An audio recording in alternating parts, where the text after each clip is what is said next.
They said my wind turbine had to come down. 30 days to remove it. 60 days before the fines became a lien on my property. $150 a day, starting the moment their clock ran out. No hearing. No phone call. Just a certified letter with a violation code stamped at the top and a signature I did not recognize at the bottom. I would own that turbine for 8 years. Built the mounting structure myself. Wired the system myself. And for 8 years, it had been doing something the HOA did not know about, something they had never once asked about, and never once thought to check. At the next board meeting, Craig Hoffman leaned back in his chair and told the room I was someone who built first and asked never. I let him finish. Then I went home and pulled out a 4-page document filed with the county recorder's office in 2016. That turbine was not just powering my house, it was powering theirs. If you have ever had an HOA come after something they did not understand, tell me where you are from in the comments. Because this one gets specific.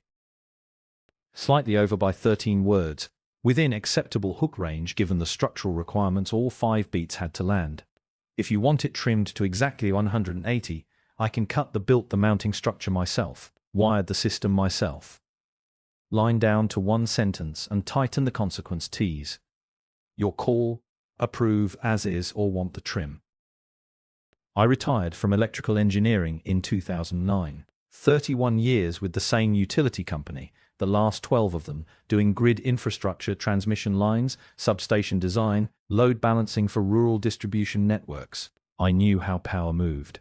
I knew what it cost to move it. And when I retired to a 5-acre lot on the edge of the Millbrook Crossing HOA, I thought I was done thinking about any of that professionally. Then the utility rates started climbing. Between 2011 and 2016, my monthly bill increased 43%. I was not running a factory. I was running a house, a well pump, a chest freezer, a workshop with some tools I used 3 days a week. But on a fixed retirement income, 43% is not an abstraction. It is a number that changes what you can and cannot do. So I built the turbine. It took 2 years from site assessment to first power generation. I pulled every permit the county required. I had the tower foundation engineered by a licensed structural firm. I used equipment rated for residential grid-tied systems and had the installation inspected at every phase the code required. When it was done, it produced more power than my house needed most of the year. That surplus had to go somewhere. 8 years before any of this trouble started, the original developer of Millbrook Crossing had approached me with a proposal. The community had 3 irrigation pump stations, Pump Station 1 near the main entrance, Pump Station 2 along the east common area, Pump Station 3 behind the retention pond. The developer needed a reliable primary power source for all 3. Grid power was available but expensive, and the substation serving our area had a documented reliability problem that caused pump interruptions 2 or 3 times a year. My turbine was already producing the capacity. The arrangement made practical sense. We signed a 4-page infrastructure agreement. It was notarized. It was filed with the county recorder's office on March 14, 2016. Under instrument number 2016-044872. I kept a copy in my filing cabinet. I assumed everyone relevant knew it existed. That assumption was my one mistake in this entire story. Craig Hoffman had been board president for 2 years when the letter arrived. He had not been elected to a second term so much as defaulted into one. The association's bylaws allowed a sitting president to roll over into another term if no competing candidate filed by the deadline, and in both cycles nobody had bothered to run against him. He came into the role with one stated priority: uniformity. No visible equipment above the roofline. No structures that had not been approved in writing by the Architectural Review Committee. No exceptions for anything existing unless it had documented board approval on file, and documented meant their file. Not the county's, not the developers, not yours. It was a reasonable aesthetic vision for a community association. I will give him that much. The problem was that Craig treated the HOA's internal document system as the complete record of everything that existed in Millbrook Crossing. If it was not in the management company's folder, it did not count. If the board had not approved it, it was not legitimate. The idea that a recorded property interest filed at the county level could outrank a board resolution had simply never entered his thinking. 6 months before the letter came, the HOA hired a new property management company. One of their first deliverables was a photographic survey of all community structures, roof lines, outbuildings, visible equipment, anything that could be flagged against the architectural standards.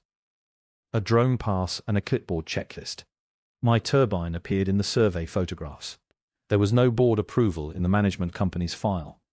So it went on the violation list. Nobody called me. Nobody looked up the address in the county recorder's index.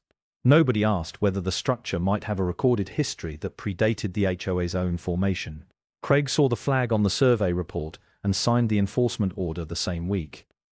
At the next board meeting, one neighbor's phone was recording when he called me someone who built first and asked never.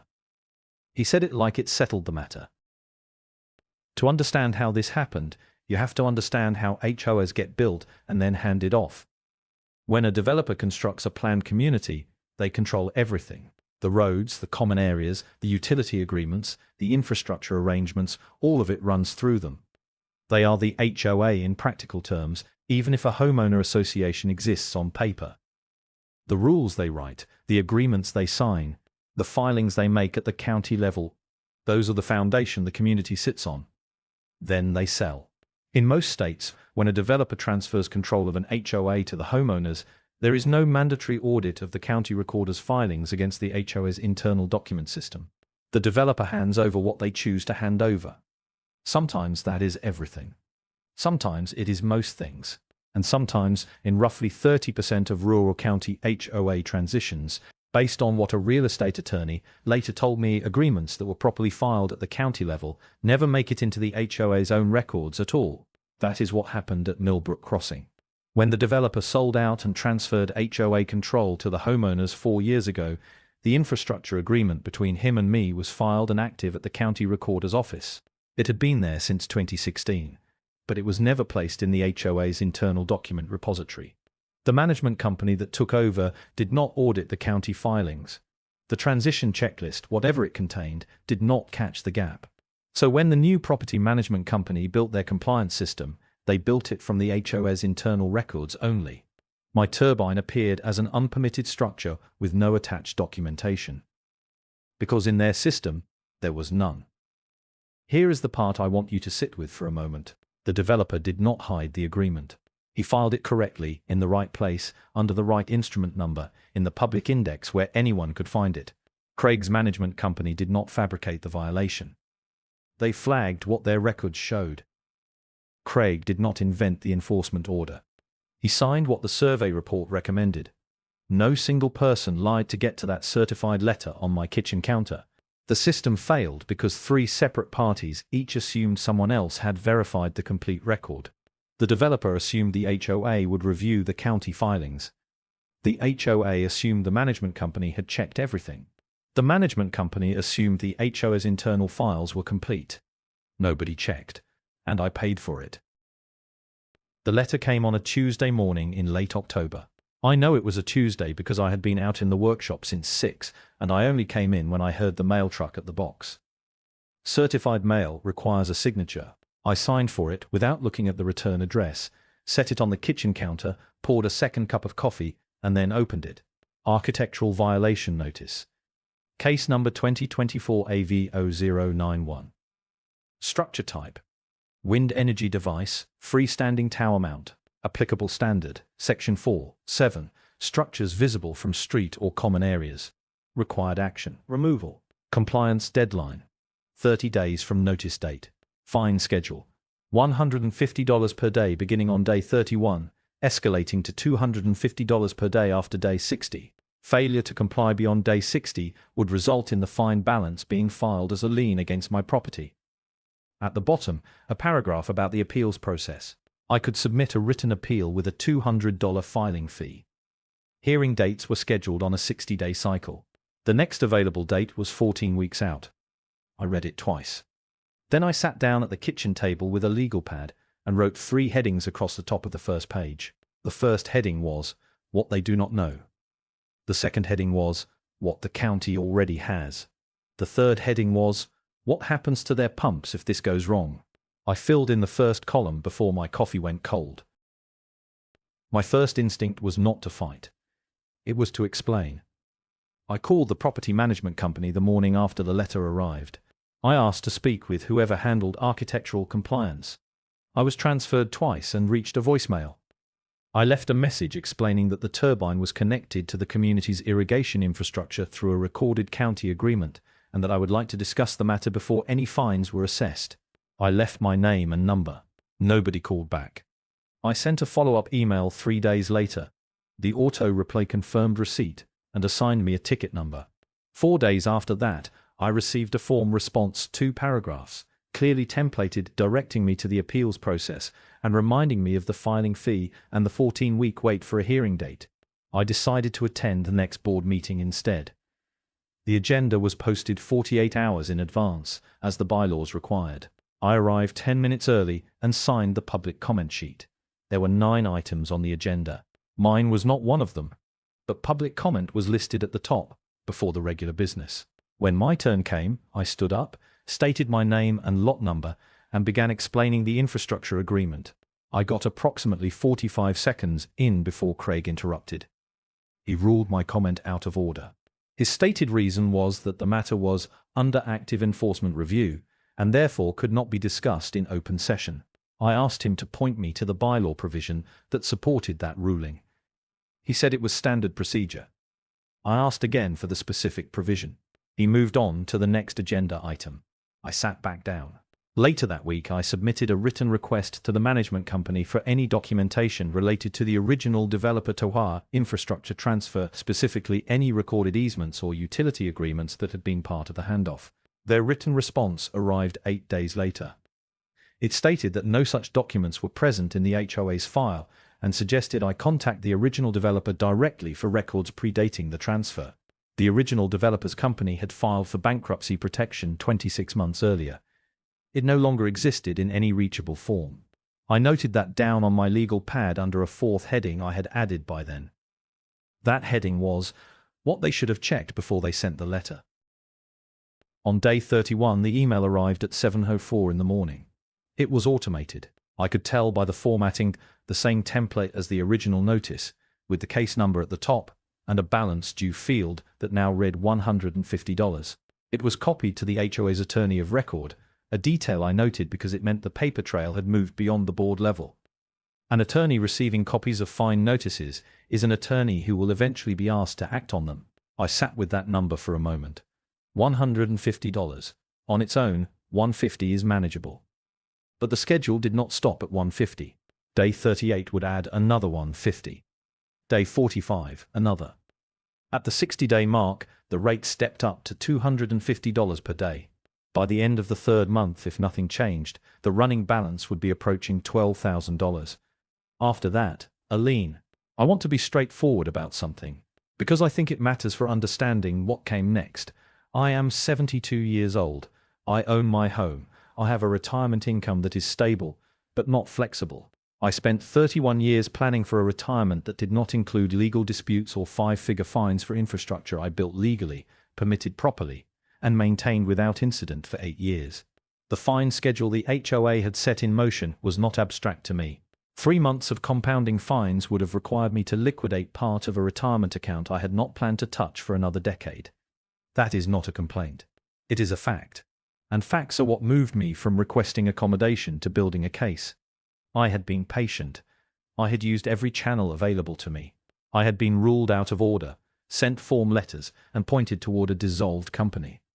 The passive phase was over. I went to my filing cabinet, pulled the infrastructure agreement, and started making calls. The filing cabinet in my workshop has 4 drawers. The bottom drawer is where I keep property documents, deeds, permits, inspection records, anything with a legal instrument number or a county stamp. I have kept it organized the same way since 1987. Folder tabs in capital letters, documents in chronological order within each folder. Nothing filed loose. The infrastructure agreement was in a folder labeled Turbine County Filling, exactly where I had put it in March of 2016. 4 pages. Typed on the developer's letterhead, signed by him and by me, notarized by a Greenfield County notary public whose stamp was still crisp after 8 years. At the top of the first page, handwritten in my own notation from the day I got the recorded copy back from the county. Instrument number 2016-044872. I read it straight through, which took about 4 minutes. The agreement was specific.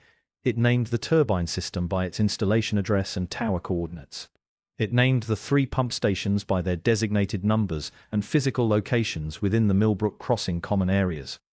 It stated that Protagonist's turbine system was designated as the primary power source for pump stations 1, 2, and 3, and that grid power would serve as backup only.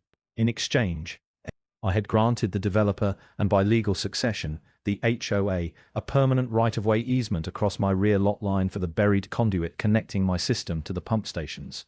Permanent. That word was in the document 3 times. I set the agreement aside and opened my monitoring system on the workshop computer. I had been logging pump station draw data since the system went live. Not because I anticipated a dispute, I logged it because I am an electrical engineer and logging system performance is simply what you do. 12 months of runtime records, organized by station, time-stamped to the quarter hour.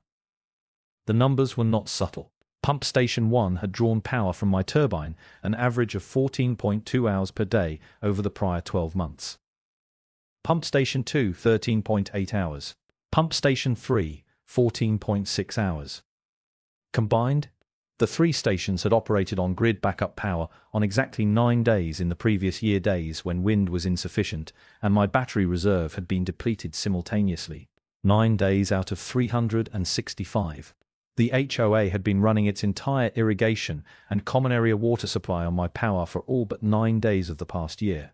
The common areas Craig Hoffman was so focused on keeping uniform and presentable, the grass, the plantings, the retention pond levels, were green because of a turbine he was trying to make me remove.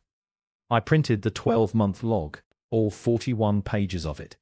Then I pulled the county recorder's public index on my laptop and confirmed what I already knew was there. The county recorder's public index is free to search. It has been free to search for as long as I can remember. You go to the county website, you enter a property address or a grantor-grantee name or an instrument number, and the index returns every recorded document associated with that search. Deeds, liens, easements, agreements, anything that has been filed and stamped and entered into the permanent public record of land ownership in that county.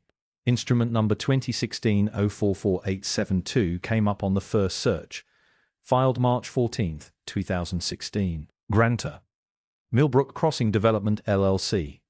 Grantee, Gerald Marsh. Document type, infrastructure easement agreement. Status, active. 1 click to view the scanned original. 4 pages. Every word I had already read in my workshop, now confirmed as a matter of public record that had been sitting in the county's index for 8 years, accessible to anyone with an internet connection and 30 seconds to spare. I want to explain what a recorded appurtenant easement actually is, because this is the piece that changes everything, and it is not complicated once you see it plainly. An easement is a legal right to use someone else's property for a specific purpose. An appurtenant easement is one that is attached to the land itself rather than to a person. It runs with the property. That phrase, runs with the land, is the important part. It means the easement does not belong to me personally. It belongs to the relationship between my lot and the pump station infrastructure. When my property is eventually sold, the easement transfers to the new owner automatically. When the HOA's common areas change hands, the obligation to honor the easement transfers automatically. More importantly, it means the easement cannot be extinguished by a board vote. The HOA's architectural standards, their violation notices, their fine schedules, all of that operates within the HOA's own governance framework. That framework has authority over HOA members in matters of community rules. But it does not have authority over a recorded property interest that was filed at the county level before the HOA itself existed in its current form. Those are 2 different legal systems, and when they conflict, the recorded property interest wins. The only ways to legally terminate a recorded appurtenant easement are narrow and specific: a court order vacating it, or formal written agreement between both the dominant estate, that is my property, the one benefiting from the easement, and the servient estate, which in this case is the HOA's common area land, or a mutual vacation document recorded in the same county index where the original instrument lives. The HOA board cannot vote to remove it. The property management company cannot flag it out of existence. Craig Hoffman's signature on an enforcement order has no legal effect on a document recorded 8 years before he became board president. There was one more implication I needed them to understand. If the HOA forced removal of the turbine through fines, through a lien, through any mechanism that compelled me to shut the system down, they would not simply be violating my property rights. They would be severing their own water supply. The pump stations had no contracted alternative primary power source. Grid backup existed, but the substations serving our area still had the same reliability issues the developer had documented in 2016 when he sought my system as the primary source in the first place. I had not threatened anyone. I had simply read what the county already had on record. And I was about to make sure the right people read it too. I spent 3 evenings putting the package together. Not because it was complicated. The documentation was already organized, the facts were already in order, and I had spent 31 years writing technical reports that had to be precise enough to hold up under engineering review. Compared to a substation load analysis or a transmission fault investigation, this was straightforward work. I took 3 evenings because I wanted every word to be exactly right. Not aggressive. Not emotional. Not the letter of a man who felt wronged, even though I did feel wronged. The letter of a man who had read the relevant documents and was making the relevant parties aware of their contents. The package contained 4 items. First, a 1-page cover letter stating that I was writing in response to architectural violation case number 2024 AV0091, that I wished to bring certain recorded county documents to the board's attention, and that I remained available to discuss any questions about the infrastructure arrangement described therein. Second, a printed copy of instrument number 2016-044872, the full 4-page infrastructure easement agreement, with the county recorder's stamp visible on the first page and the active status confirmed by the index printout I attached behind it. Third, a 2-page operational summary of the pump station power data, 12 months of runtime records condensed into a clean table, 1 row per station, showing average daily draw hours, total grid backup days, and the 9-day figure I had already noted in my workshop. No editorial comment. Just the numbers, sourced and dated.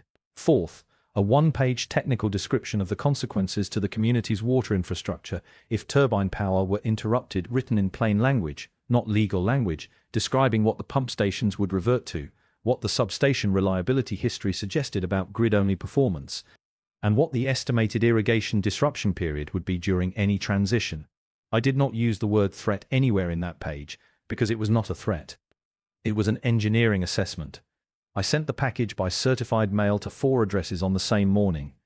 The HOA board chair, the HOA attorney of record, the property management company's compliance director, and the county water district that held Millbrook Crossing's irrigation permit, the permit that required documented proof of an adequate and reliable water supply system for the community's common areas. That 4th address was deliberate. The water district was not a party to the dispute. I was not asking them to intervene. I was simply ensuring that a regulatory body with a legitimate interest in the community's water infrastructure had the same information the board now had. I dropped all 4 envelopes in the post office box on a Wednesday morning and drove home. I was not invited to the emergency session. I found out it had taken place the following morning when Diane Kowalski called me at 8:15. Diane was the only board member who had voted against the original enforcement action back when the violation notice was first approved, a fact I had learned from the meeting minutes, which the HOA was required by its own bylaws to post within 10 days of any board session. Her dissenting vote had been recorded without comment, a single no in a 4-to-1 approval, and I had noted her name then without knowing whether it would ever matter. It mattered now. She told me the attorney had called the emergency session the afternoon after receiving my certified package. Craig had been present, along with 3 of the other 4 board members.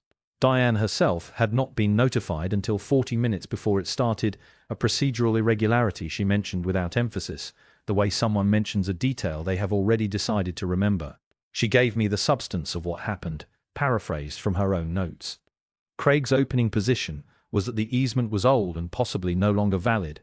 His reasoning was that the developer had gone through bankruptcy and that agreements made by a dissolved company might not carry forward in the normal way.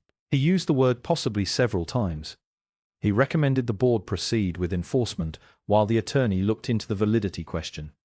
The attorney did not agree. Her written advisory to the board, which Diane described to me and which I later reviewed in partial form, when it became relevant to other proceedings, stated three things clearly. First, that a recorded appurtenant easement is a property interest that runs with the land and is not affected by the dissolution or bankruptcy of the original grantor, because the interest belongs to the land relationship, not to the company that created it. Second, that proceeding with forced removal of the turbine while the easement's validity was unresolved would expose the HOA to injunction proceedings in county court, which the HOA would be unlikely to survive given the public record. Third, that she was recommending immediate suspension of the enforcement action pending a formal title review by a licensed real estate attorney. Craig did not respond to the advisory in writing. What he said in the room, according to Diane, was that he wanted a second opinion. The other board members were quiet. The attorney repeated her recommendation. The session ended with a motion to suspend enforcement, which passed 3-1, with Craig casting the dissenting vote and one member abstaining. Diane called me the next morning because she thought I deserved to know that the suspension was fragile. Craig had not conceded anything. He had simply been outvoted in a room where the attorney had made the legal exposure too clear to ignore. She said one other thing before she hung up. She said, "Watch the community Facebook group." Diane's warning turned out to be precise. Within 4 days of the emergency session, Craig had spoken individually with at least 7 homeowners that I knew of, and likely more that I did not.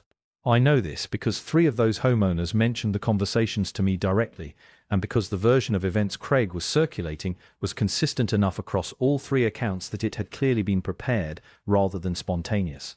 The talking points were simple. The turbine was a safety concern. He used that phrase specifically, without elaborating on what the safety concern actually was. My refusal to remove it was costing the community legal fees, and certain board members had failed to represent homeowners properly by suspending the enforcement action without a full community vote. None of that was accurate. The turbine had passed every inspection it had ever been subject to. The legal fees the HOA was accumulating were a direct consequence of the enforcement action Craig had initiated without reviewing the county recorder's filings, and the enforcement suspension had been recommended in writing by the HOA's own attorney based on clear legal exposure. It was not a political decision by sympathetic board members, but inaccurate information circulates faster than corrections, particularly in a community where most people have no reason to have read a county easement document or attended an emergency board session. A petition appeared on the community bulletin board 8 days after the session. It asked the board to explore all options for addressing structures that did not conform to the community's architectural standards. It did not name me or the turbine specifically. It collected 11 signatures. Procedurally, the petition was meaningless. Under Millbrook Crossings bylaws, a special meeting required signatures from 20% of the total membership, 43 homeowners. 11 signatures could not compel anything. But Craig did not need it to be procedurally meaningful. He needed it to exist. A petition with 11 names on it gave him a social legitimacy claim that the attorney's written advisory had taken away from him. Phil Sato brought me a photograph of the petition on a Sunday afternoon. Phil lived 4 lots down, had a background in mechanical engineering, and had reviewed the easement documentation after I shared it with him the week prior. He looked at the 11 signatures for a moment and then looked at me. He said he thought it was time to call a community meeting. I told him not yet. While Craig was working the neighborhood, I was watching a number on my monitoring screen that had nothing to do with him. Pump Station 2 had been behaving differently for about 6 weeks. Not dramatically, nothing that would trip an alarm or cause an obvious failure. Just a pattern in the voltage draw that I had been logging and watching without yet knowing exactly what to make of it. A slight irregularity in the startup sequence. A fractional variance in the running load that was consistent across multiple daily cycles but inconsistent with the station's own baseline from the prior year. I had seen that pattern before. Not at Pump Station 2 specifically, but in the same category of equipment during my utility years. It was the signature of a capacitor beginning to degrade in a pump motor's control board. Not a catastrophic failure, not yet. The kind of thing that, if you caught it early, cost you a control board replacement and an afternoon of downtime. The kind of thing that, if you did not catch it, eventually took the motor with it. The timing created a problem I needed to think through carefully. If Pump Station 2 failed while the turbine was under active enforcement, While Craig was still circulating safety concerns and the board was in a fragile suspension rather than a formal resolution, the sequence of events would look, to anyone not paying close attention, like the turbine had caused the failure. Craig would not need to prove that. He would only need to suggest it loudly enough, and often enough that the question stuck. The reality was the opposite. The capacitor degradation had nothing to do with the turbine's power supply. It was a mechanical wear issue in equipment the HOA had been operating for 4 years without a single documented maintenance inspection. The pump stations had been running continuously, drawing power reliably, and nobody on the HOA's side had ever sent a technician to look at them. Not once since the developer left. I called a licensed electrical contractor I had worked with on 2 previous projects.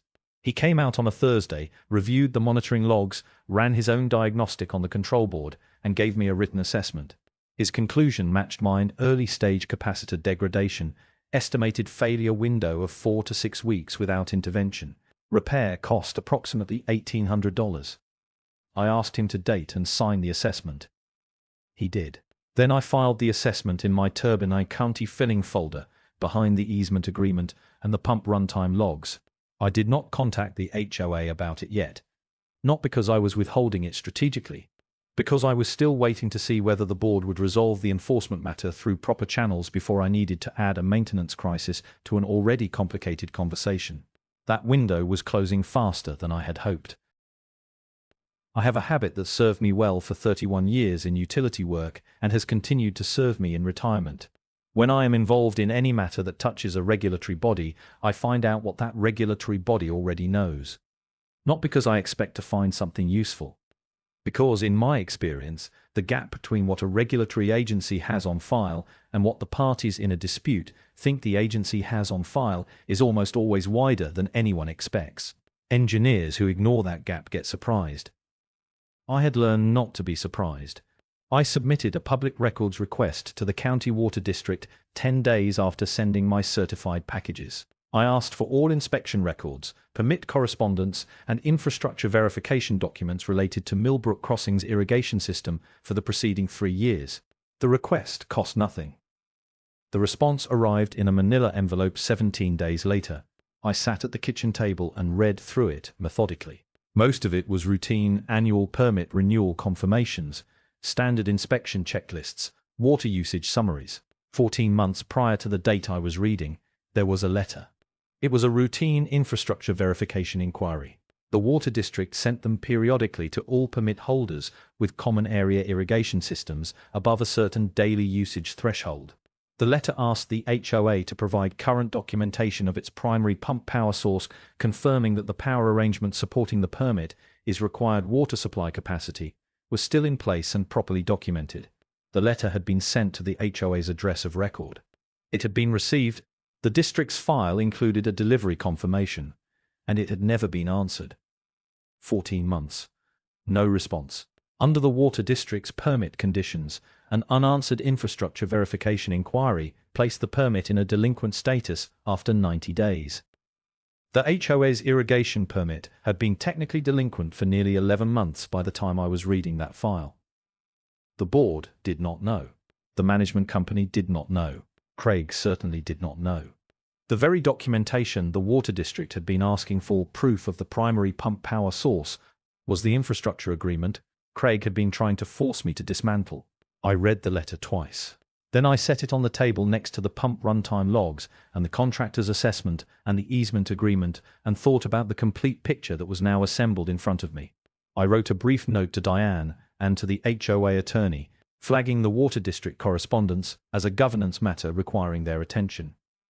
I did not copy Craig. He would find out. Just not yet. There is a particular kind of quiet that settles over a house late at night when you have been working at the kitchen table for 3 hours and you finally put your pen down. Not the quiet of nothing happening. The quiet of everything already in motion, moving at its own pace, and you have done what you can do for the moment. I sat with that quiet for a while. The papers in front of me told a complete story. Instrument number 2016-044872, the recorded easement that no board vote could touch. 41 pages of pump runtime logs showing 9 grid backup days in 365. Phil's contractor assessment, dated and signed, with a 4 to 6 week failure window on Pump Station 2. The Water District's unanswered verification letter, 14 months old, with the HOA's permit sitting in delinquent status for 11 of those months. And the petition with 11 signatures from neighbors who had been told the turbine was a safety concern by a man who had never once asked what the turbine was actually doing. What I did not yet have was the thing that would make the rest of it matter to the people who lived here. The fines had been suspended. The attorney had put the legal exposure in writing. The Water District had been notified. Diane knew about the permit delinquency. The board's own legal counsel had recommended against enforcement. On paper, I was in a strong position. But Craig was still the board president. He was still talking to neighbors. The petition was still on the bulletin board. And 11 people in this community had signed their names to a document based on information that was false because nobody had given them the true version yet. The documents on my table were complete. The case was built. What happened next? How the board responded, how the attorney advised them, how Craig reacted when the full picture reached him was not in my hands. What happened after that was. I knew exactly what I was going to ask for when they came to me.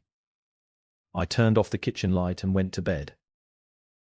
They came on a Friday morning, 12 days after I had sent the note to Diane and the attorney about the Water District correspondence. I was in the workshop when I heard the car on the gravel. I came around the side of the house and found 2 people standing at my front step, the HOA attorney, whose name was Patricia Weller, and Diane Kowalski. No Craig. No management company representative.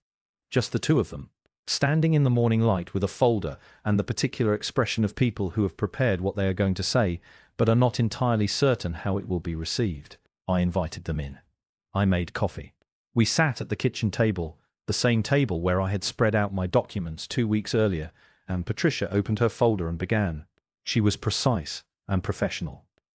She acknowledged that the board had reviewed the recorded easement and the infrastructure documentation I had provided. She acknowledged that the HOA attorney's office had completed a title review confirming the easement's active status and its classification as an appurtenant interest running with the land.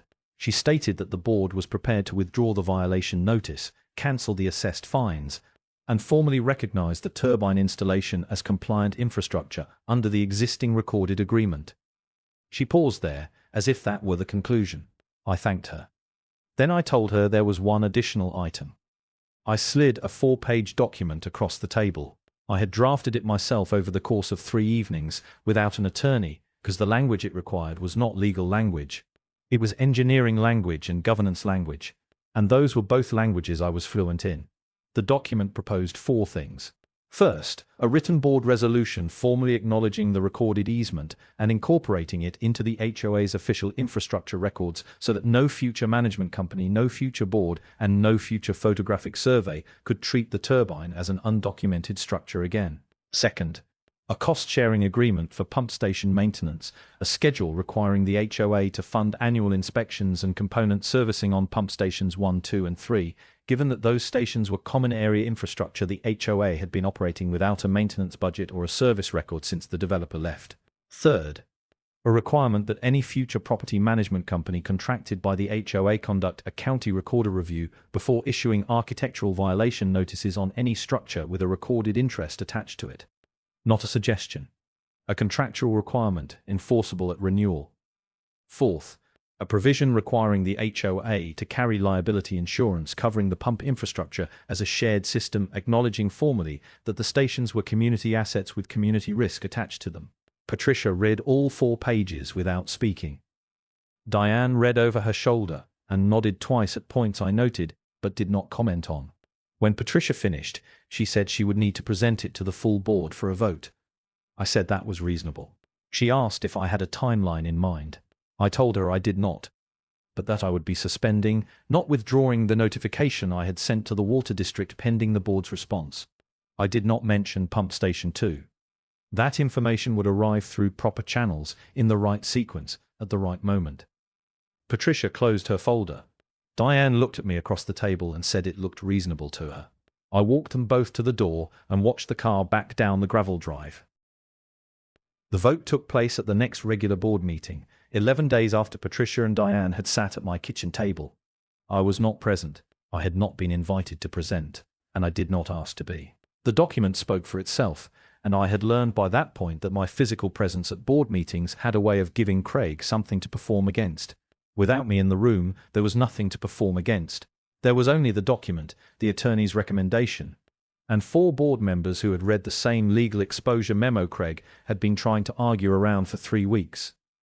Diane called me at 9:47 that evening. The vote was 4-1. All 4 provisions of my proposed agreement had been accepted without amendment. The violation notice was formally withdrawn. The assessed fines were cancelled. The board resolution acknowledging the easement would be drafted by Patricia's office and entered into the HOA's official records within 30 days. Craig had cast the dissenting vote. His statement for the record, as Diane read it to me from her notes, was that the agreement rewarded a homeowner for refusing to comply with board authority and set a precedent that would undermine the board's ability to enforce community standards going forward. Patricia had immediately flagged the characterization as a misrepresentation of the legal record and requested that the minutes reflect her objection. The amended minutes would note both Craig's statement and the attorney's correction side by side. I thanked Diane and went to bed. The false ending lasted 3 days.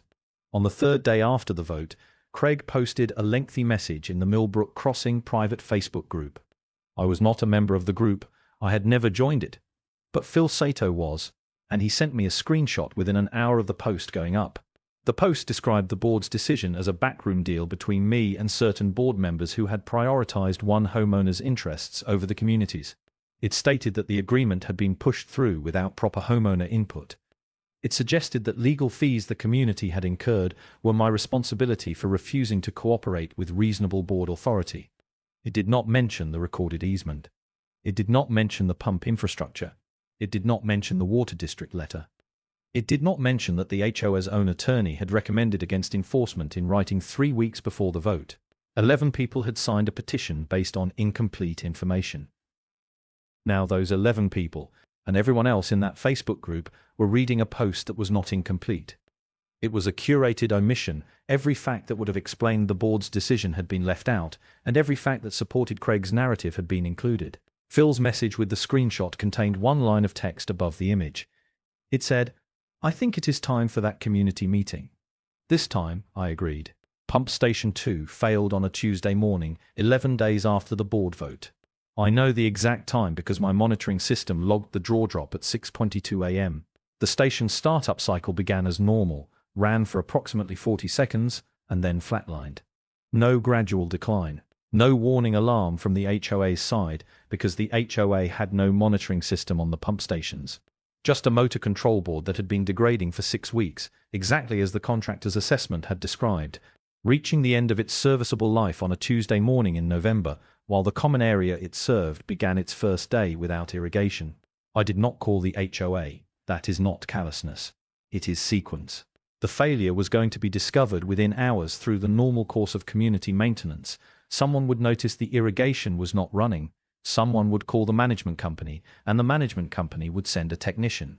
My calling ahead would have added nothing to that process except the appearance that I was involved in the failure in some way that required me to report it. I was not involved. I had documented the problem 6 weeks earlier and notified the appropriate parties. My role in this part of the story was already on paper. The HOA's management company dispatched a technician the following morning, a full day after the failure, which itself said something about the monitoring gap on their end. The technician identified the failed motor control board within 2 hours. The repair estimate was $1,840. The part had to be ordered, which meant Pump Station 2 would be down for a minimum of 3 additional days. The East Common area went without irrigation for 4 days total. By day 3, the grass along the walking path had begun to show stress. Several homeowners called the management company. 2 called board members directly. 1 posted in the Facebook group asking what had happened to the irrigation. Craig did not respond to that post. Diane called me on the 2nd day of the outage. I told her about the contractor's assessment, the one I had filed 6 weeks earlier, dated and signed, with the 4 to 6 week failure window clearly stated. She was quiet for a moment.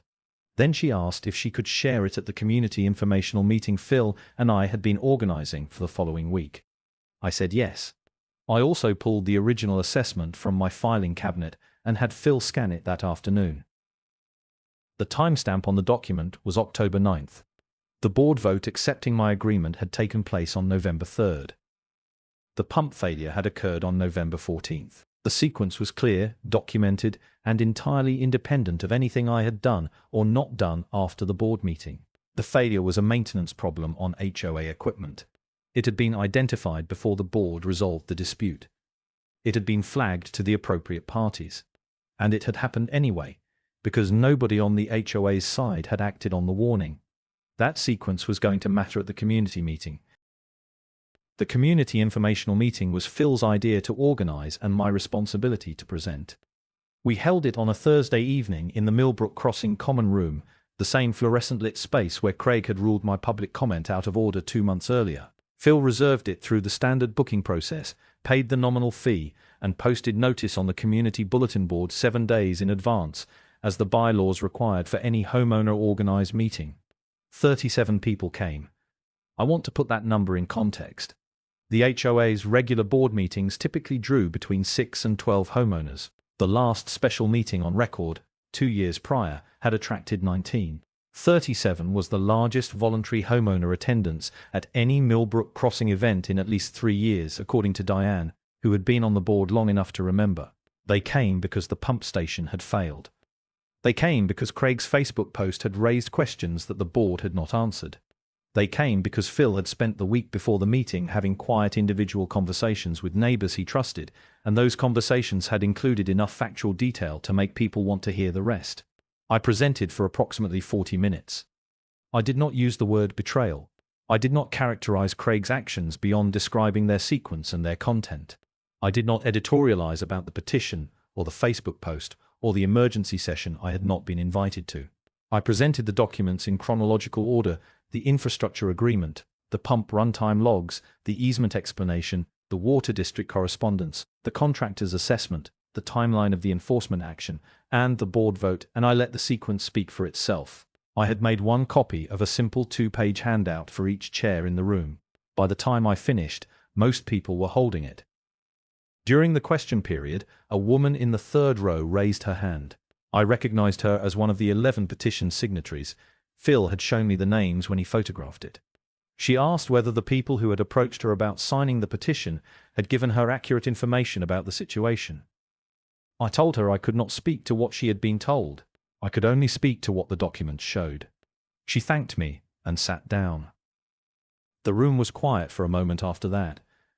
Not an uncomfortable quiet, the quiet of people who have just had a gap closed, who came in holding one version of a story and are now holding a different one, and are deciding what to do with the difference.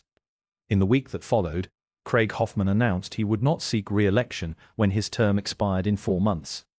He did not explain the decision publicly. 3 weeks after the community meeting, a certified letter arrived from the county water district. It was addressed to the Millbrook Crossing Homeowners Association, copied to me as the infrastructure easement holder of record. Patricia Weller's office had handled the HOA's response to the district's 14-month-old verification inquiry, a response that had finally gone out 10 days after Diane received my governance alert, accompanied by a complete copy of Instrument Number 2016-044872 and the board's newly adopted resolution formally acknowledging the easement and the pump infrastructure arrangement. The water district's letter was 2 pages. I read it at the kitchen table the same morning it arrived. The first page was a formal compliance confirmation. It stated that the community's irrigation permit was now current, that the infrastructure documentation on file satisfied the district's verification requirements, and that the primary power source for pump stations 1, 2, and 3 was properly recorded and consistent with the permit is operational standards. The delinquency status had been cleared. The permit was active and in good standing. The second page was new. Going forward, the district was adding an annual infrastructure verification requirement to the Millbrook Crossing permit conditions. Each year, at permit renewal, the HOA would be required to submit current documentation confirming that its primary pump power arrangements remained in place and properly recorded. The requirement had been prompted, the letter noted in neutral administrative language, by the gap in verification compliance identified during the current review cycle. I set the letter down and thought about what that second page meant in practical terms. It meant that every future board, every future president, every future management company, every future architectural review committee would be required once a year to confirm that the infrastructure arrangement underpinning the community's water supply was still intact and properly documented. Not because I had asked for that requirement. Because the water district had looked at a 14-month gap in the HOA's compliance record and decided that voluntary verification was insufficient. The dispute had created a permanent external accountability mechanism that had not existed before Craig Hoffman signed an enforcement order against a turbine he had never asked about. I filed the water district letter in the Turbine County filling folder, behind the easement agreement, behind the pump runtime logs, behind the contractor's assessment, behind the board resolution. The folder was getting thick. I found that I did not mind. Spring came to Millbrook, crossing the way it always does, slowly at first, then all at once. The irrigation system came back online in March, all 3 pump stations running on schedule, Pump Station 2 fitted with a new motor control board and a service tag dated November of the prior year. The first documented maintenance inspection in the station's 4-year operating history. The common areas were green by the 2nd week of April. I noticed that without particular satisfaction. The grass had been green every spring for 8 years. The difference was that this time, somebody other than me knew why. The cost-sharing agreement had taken effect at the start of the calendar year. The HOA's maintenance budget now carried a line item for annual pump station servicing, parts, labor, and a contracted inspection from a licensed electrical firm. The first invoice under that arrangement had been processed in February. It came to $620 for all 3 stations. Split across 214 homeowners, it amounted to less than $3 per household for the year. That was what the community had been receiving for free for 8 years without knowing it.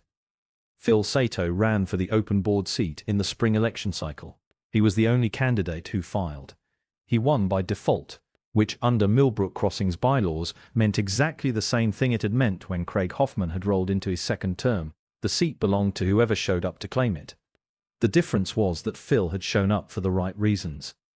The first agenda item Phil introduced at his first board meeting was a community infrastructure audit, a systematic review of all recorded easements, utility agreements, service arrangements, and infrastructure dependencies affecting the common areas cross-referenced against the county recorder's filings, not just the HOA's internal document system. The audit would be completed before the next management contract renewal and updated annually alongside the water district's verification requirement. The motion passed unanimously. Craig Hoffman was not present for the vote. His term had expired the previous month. He had attended his final board meeting quietly, said nothing during public comment, and left before the adjournment. I was not at that meeting either. I was in the workshop, running diagnostics on the turbine's annual maintenance cycle. The rotor was turning steadily in a light April wind. The monitoring screen showed all 3 pump stations drawing normally, green indicators across the board. Everything running, everything documented, everything exactly where it was supposed to be. There is one document that changed everything in this story. Not the fine notice, not the petition, not Craig Hoffman's Facebook post, not even the attorney's written advisory that stopped the enforcement action in its tracks. Instrument number 2016-044872. 4 pages. Filed March 14, 2016. Sitting in the Greenfield County Public Index for 8 years, accessible to anyone with an internet connection and 30 seconds to spare. That document existed before any of this trouble started. It existed when the management company ran their photographic survey. It existed when Craig signed the enforcement order. It existed when I signed for the certified letter on a Tuesday morning in October. It was there the entire time, in the right place, under the right number, in the public record where property interests are supposed to live. Nobody on the HOA's side looked for it. Nobody asked whether a structure that had been standing for 8 years, connected to community infrastructure, permitted by the county, and inspected at every required phase, might have a recorded history worth checking before a violation notice went out. The County Recorder's Index is free to search in most jurisdictions. You do not need an attorney. You do not need a title company. You need the property address and a few minutes. If your HOA has ever issued a violation notice, a fine, or a removal order against something on your property or your neighbor's property that has been there for more than a few years, it is worth 30 seconds of your time to find out whether the county already has something on record about it. You might find nothing. Or you might find instrument number 2016-044872. If you've ever had an HOA come after something they did not understand, tell me about it in the comments. Where you are, what they targeted, and whether they checked the public record first. If this story is the kind you come back for, subscribe. There are more of them. There always are.